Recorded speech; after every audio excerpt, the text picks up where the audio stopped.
Pulp Fiction.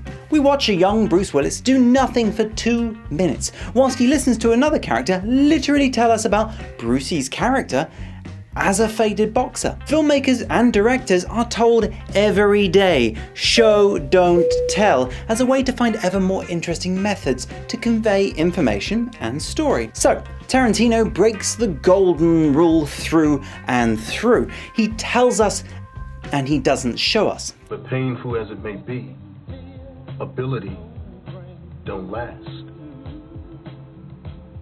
But this shot isn't just lazy filmmaking. The audience is drawn in masterfully in a few ways. Whilst Quinten tells us what we think we need to know, he also makes some less obvious choices which show us so much more. The most obvious is, well, the shot. It's very intimate. We get to watch Brucey's character move through a few different emotions whilst listening.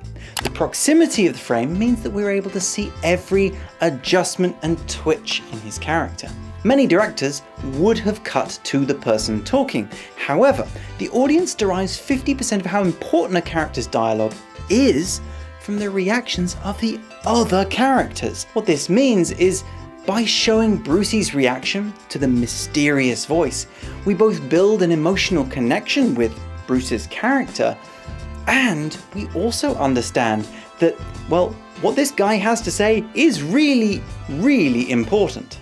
When you're kicking it in the Caribbean, you're gonna say to yourself, Another subtle but powerful choice, other directors would have had the characters doing something, busying themselves by rolling a cigarette or eating a meal, as we see at different points in the very same film. Instead, Quinten Tarantino wanted us to know how tense this moment is for Lil Brucey here by doing nothing. There is a tension in this waiting. This tension helps fill the audience's imaginations with possibilities. I guess I just proved myself wrong. Love him or hate him, Tarantino has mastered telling the audience information while showing them even more without them even realizing.